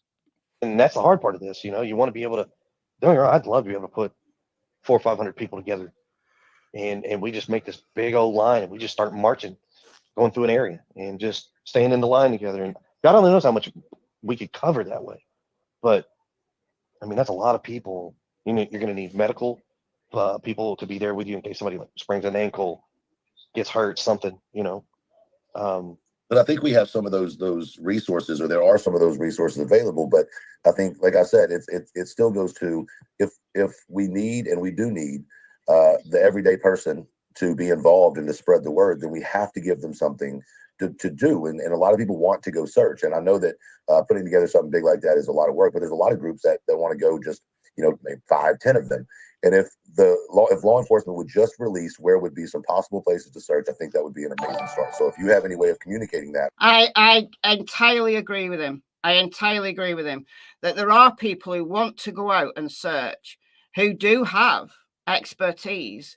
And if law enforcement could give them an area, rather than them, you know, planning their own areas based on theories on the internet, because that's all anybody can go off at this moment in time, I think that would be really productive.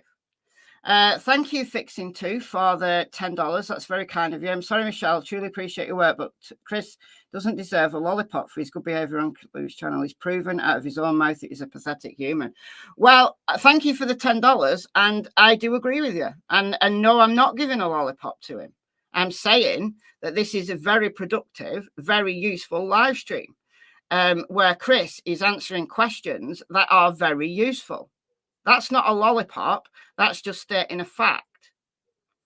But as a human being, I certainly wouldn't get on with him. I couldn't get on with him. I don't agree with his method of disciplining children. I don't agree with him going on 2 channels and shouting his mouth off. I understand it because I'm the same. I'm that person, right? I'm easily angered. I flare up, and I'll say what I think. I'm very blunt when I'm mad. But it's not helpful. It's not helpful. So I get it. I do get it.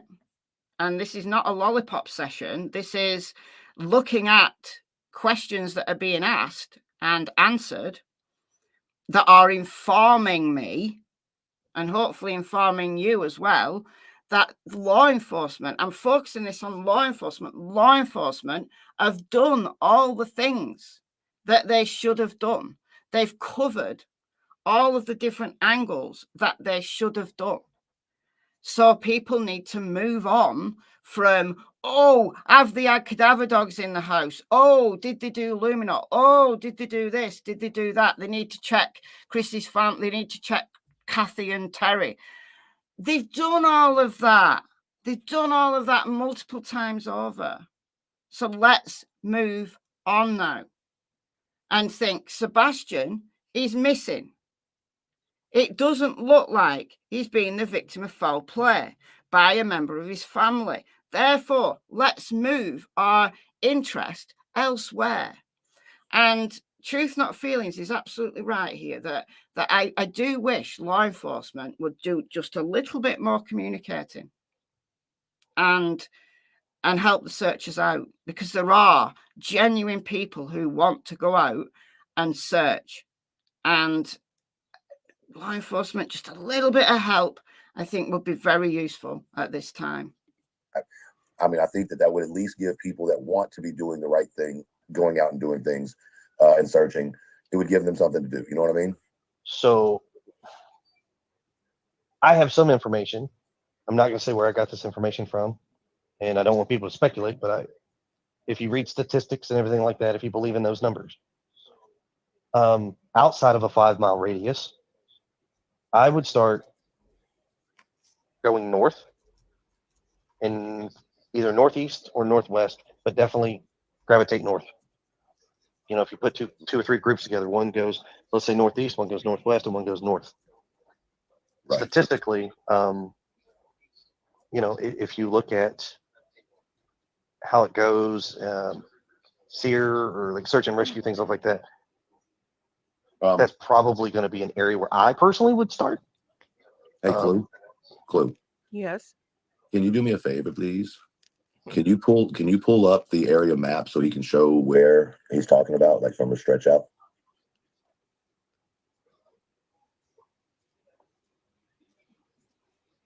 It got quiet.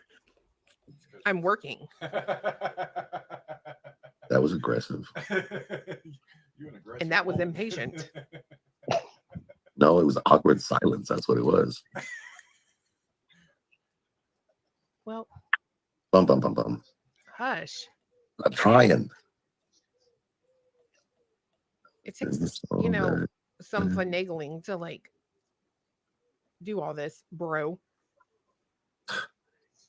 Don't make me start singing Baby Shark, because I will. I'll have it in everybody's head before they go to bed tonight. Do what you want. Oh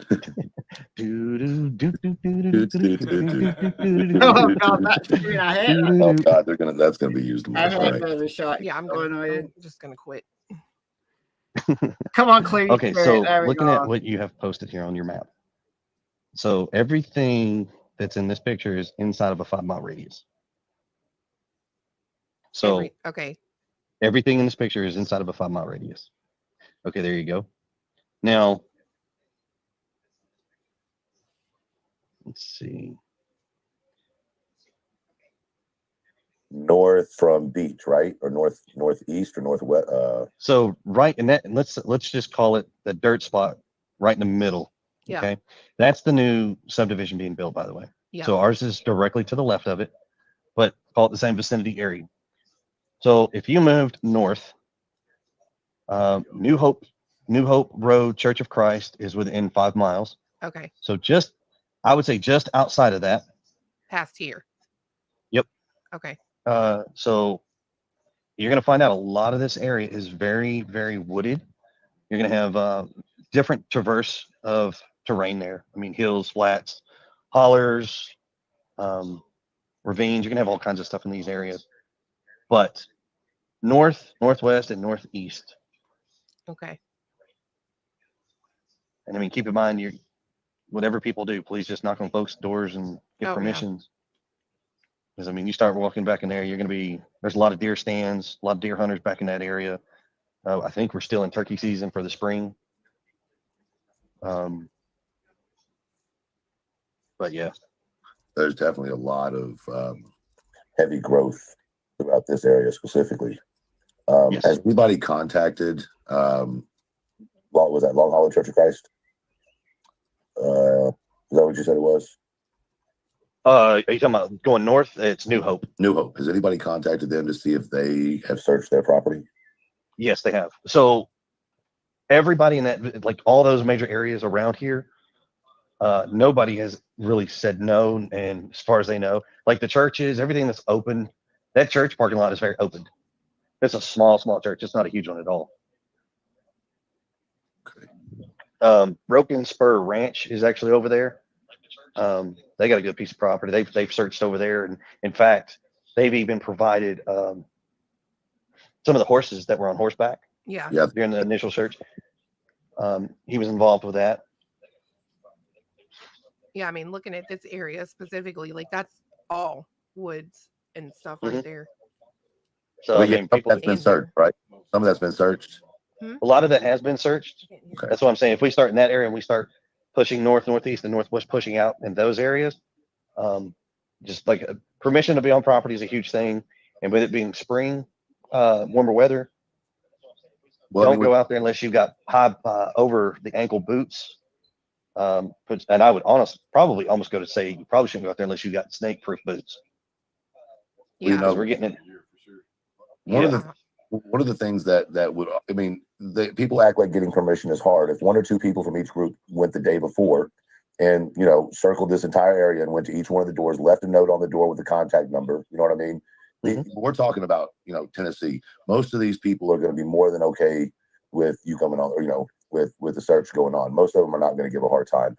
They may need to schedule it with you, which is something that might need to be, you know, accommodated. But yeah. I mean, law enforcement, as far as I know, I don't think they had anybody that said no. I mean, they were kind of hesitant at first because they didn't realize who or what was going on, and people were walking on properties. But then law enforcement would go up into the door and say, "Hey, no, this is what's going on." Oh, they're, "Oh, no, come on in." You know, sorry, but you know. Watch out for those Tennessee Cobras while you're out there too. Yeah, they're spitting cobras too. Watch out. Yep. Yeah, there's no cobras. Anywhere. Anywhere. There are snakes, though.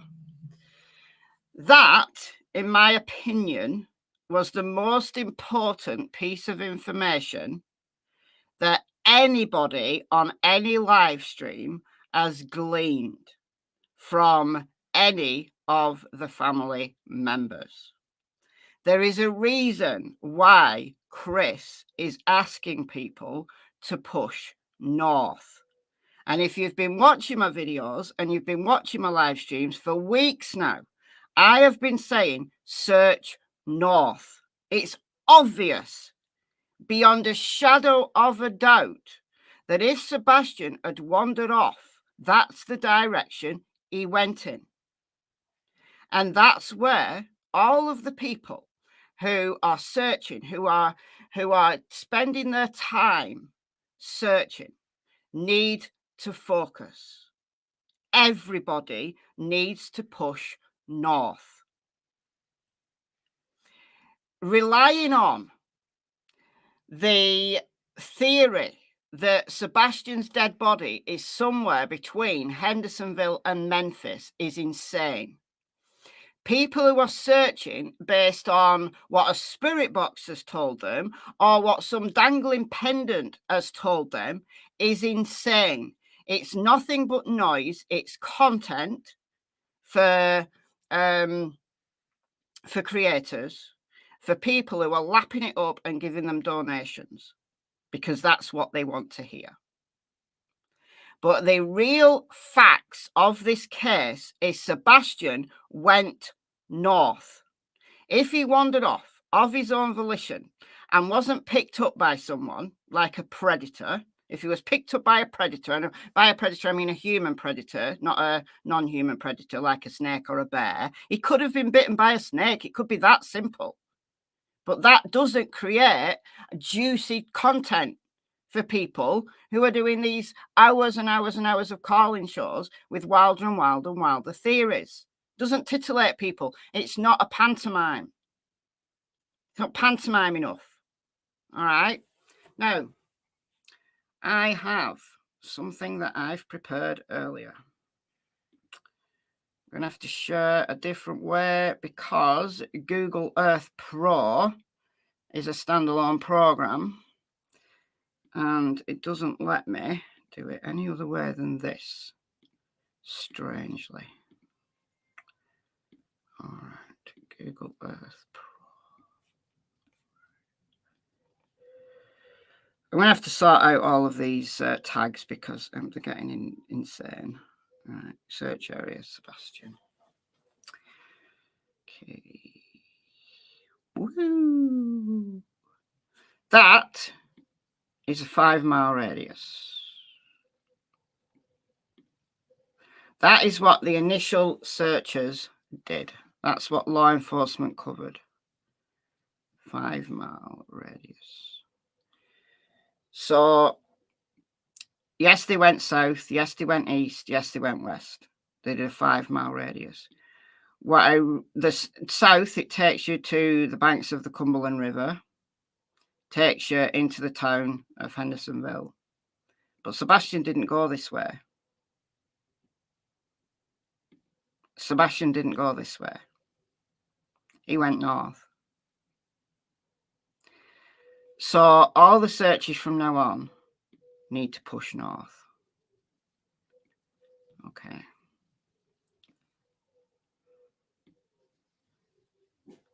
So here's Sebastian's home. We know a dog, several dogs. Do you know if they did grid searches? Yeah, in the initial stages where it's possible to do grid searches, law enforcement did grid searches. However, in the wooded areas, it's impossible to do a really thorough grid search with the amount of manpower that they had. It's possible, but it wouldn't have been done. Why wouldn't it have been done? Because they are searching. At that time, they were searching for a live person. Right? A live person who can help them. You know, when they're shouting and playing favourite songs, if he could hear them, he'd have made himself known. There are loads and loads of dogs were out there. So somebody who is lost, you know, if he'd wandered off and got lost and he heard the helicopter overhead, or he saw dogs or heard people shouting, an injured person who is lost makes themselves known. So they try to cover as much ground as they can in as short a possible time span as they can. That's what they do when they're searching for a live person, because time is of the essence. When somebody's out there potentially injured, potentially been bitten by a snake or fallen down a ravine and broken their leg and they can't walk, time is of the essence because, you know, they've no water. Yes, you can survive without food for quite a few days, but you can't survive without water for more than a handful of days. Food, you can go, what weeks? You can weeks without food. But water, you're going to be dead within a few days. They've got to find you quickly. So they try to cover as much ground as they can, but it doesn't mean to say that they cover every inch of that ground when they're searching for a live person. If Sebastian wandered off and he's still in those woods, he's going to be dead. I'm sorry to say he's going to be dead. And that's not salacious. That's not enough to keep people coming in to hours and hours and hours of nightly live streams and donating hundreds of dollars to every creator who's putting out all of these wild theories. I'm really sorry. It doesn't work for them. But that's the facts. That's the facts. If Sebastian wandered off, we know he went north. We know for a fact he went north. So anybody who has got the will, who has got the stamina, who is in the area, who is willing to go out and search, do it in an organized fashion. Get parties together. If they can plan a vigil where dozens of healthy people turned up with trucks, with bikes, they are all fit people who can go out and search. And if they can organize a bike rally, they can organize searches, proper searches. Make it so. Make it so. My cat's whinging. She wants her dinner. She's just greedy. All right, so this is Sebastian's home. We know a dog tracked him. Several dogs tracked him. Down here, through the neighbour's yard, up Kelling, and to this retention pond. And then the scent was lost. Again, I'm sure they did this, but as someone who understands tracking dogs, oh, Cassie's training. Cass, listen, guys. Right, sidebar. I'm training Cassie, my Springer Spaniel, to find forms. And there's a video on her channel. This is a sidebar, but I'm going to play it here. Cassie and Tilly have their own channels, by the way. Springers with Cassie. All right. So I'm training to find forms because I think it's quite useful. So how I've trained her is I familiarized her with the term find the form, right? and familiarized her with that in the house. And this is from a few days ago when it was the first time she'd gone and done it outside. And people who saw this video, it's only a minute long, I'll play it in a minute. Some people have asked me, what is she actually searching? Like, what scent is she searching? Is she searching for my scent, so on an item, or is she searching for something in that phone? Now, there's two things in that phone that she could be picking up on. There's the scent of the coating of like the chips inside it, or there's the scent of the battery, like the lithium battery. So professionally, for law enforcement, some dogs are trained on the scent of the battery itself, and some dogs are trained on the scent of the coating inside the chips, all right, on the coating of the chips. If they're trained on that scent, then they can go around pedophiles' houses searching for hidden SD cards and things like that. I don't know what scent she's picking up on, right, because I'm just training to find the phone, right, rather than a specific scent. But I know now she's not tracking my scent. Why? Because I got Kyle, my son, last night to hide his phone. And I've never touched that phone. Probably since the day we got my phone and his phone, we got them on the same day. I've never touched his phone. And this is well over a year ago. It's actually more than 2 years ago. We've had those phones for quite a while. So my scent was not on his phone, and he hid his phone and she found it. So I know when she finds the phone, she's not looking or searching for my scent. So I'm going to play this. It's just interesting. I'm going to do a members live soon about dogs who are tracking things like drugs, phones, that kind of stuff. Because in my last members live, I looked at some search dog training videos. But in the next members live, which I'll do, I'll probably do it at the weekend. I'm going to do it on how good dogs are and all the different things that they can train them with. So I'm like, okay, let me play this. Here I am. So it's an easy place because it's the first time she's done this outside. So you've got to give them lots and lots of repetitions with really easy wins.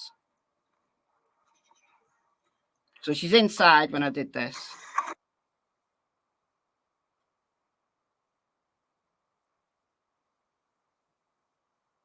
She's confused at first. She's confused because I've got a phone in my hand. I'm filming with a phone. So that's why she's looking at me going, like, there's the phone. You've got it in your hand, you idiot. So it takes her a second to work out that there's actually another phone that I wanted to find.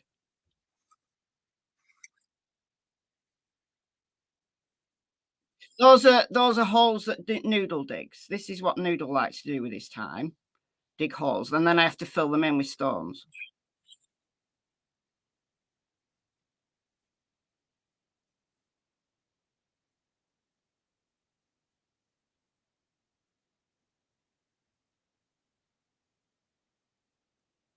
He's never done this outside before.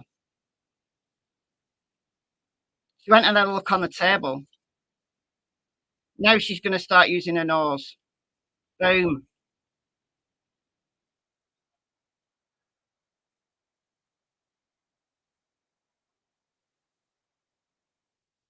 All right. So next members live, we're going to be looking at drug dogs. We're going to be looking at dogs that search phones, stuff like that. So next day, it'll either be Saturday or Sunday. All right. What was going on about? All right. So dogs tracked him to this retention pond, which is here. It's not on this map, but it's here. So why they lost the scent here? It could be that he wandered into the pond, like, I don't know, looking for fish or whatever, and came out the other side, and the dogs lost his scent. The dogs can scent in water, but it changes. So I've got loads of videos on that. I would have restarted the dogs on the other side of the pond. I'm sure they did.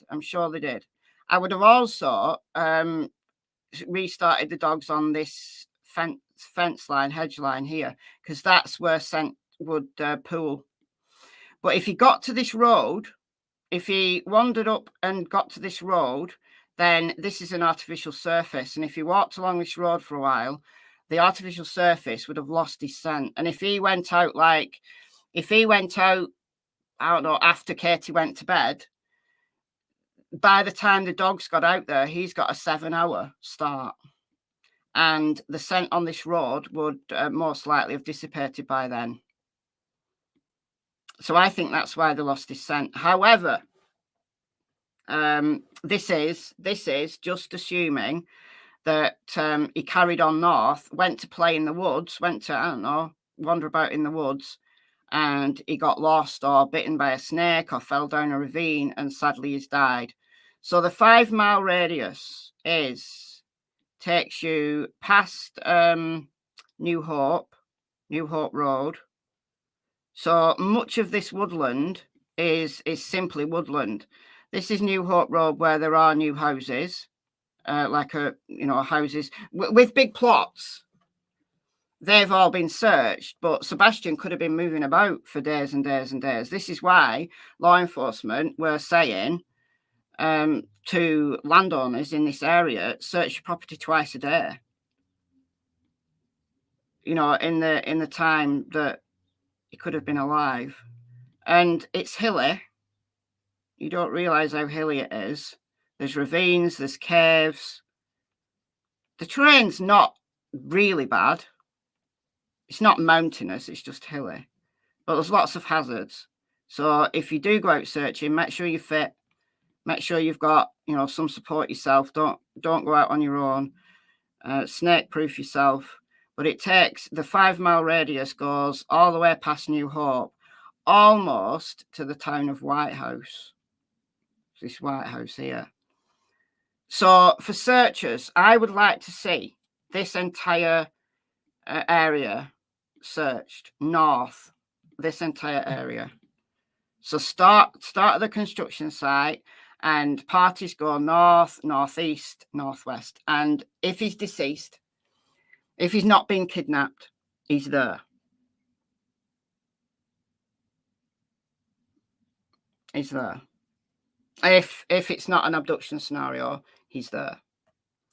All right, I'm going to end this poll in 3, 2, 1, boom. And where's my poll results? That's interesting. That's interesting. Foul play, Chris and Katie, 48%. Ran away, wandered off, 41. Abducted by external person, 7. And foul play by Seth, 3%. 615 votes. So it's almost neck and neck. Foul play, Chris and Katie, or ran away, wandered off. Bear in mind, this is my channel, and I've been a strong supporter of the runaway, wandered off theory for weeks. For weeks. So I would imagine that a lot of people who think that it's definitely foul play by Chris and Katie have probably just stopped watching my channel. So it is partly a product of probably my viewership and who's actually in this live right now. But that is a very interesting result. Interesting. All right, guys, I've got to go because Kyle's come in from the gym and we're going to go shopping because we've no food. So I heard him come in a few minutes ago. So I am going to bid you farewell for now. And tomorrow I'm going to do a live. It'll probably be about the same time. So it'll be an early morning live for much of you, but you can always pick it up on the replay. I don't delete my live streams or anything like that. You can pick it up on the replay. So we're going to start from ground zero. We're going to go through the dispatch audio and I'm going to plot it on the map. Every camera that they mention, I'm going to plot it on the map. I'm going to do all the measurements. We're going to do a big map day tomorrow. All right. That's assuming that there's no mega breaking news that takes precedence that we have to talk about. All right, so until tomorrow, I'll see you soon. Hopefully you can join me and we'll just go back to ground zero. and hopefully you'll find that interesting. All right, so thank you so much. Thanks as always to the mods. Thanks for people who donate, and welcome to all of the new members. So enjoy the rest of your day, and I'll see you tomorrow. Bye, guys.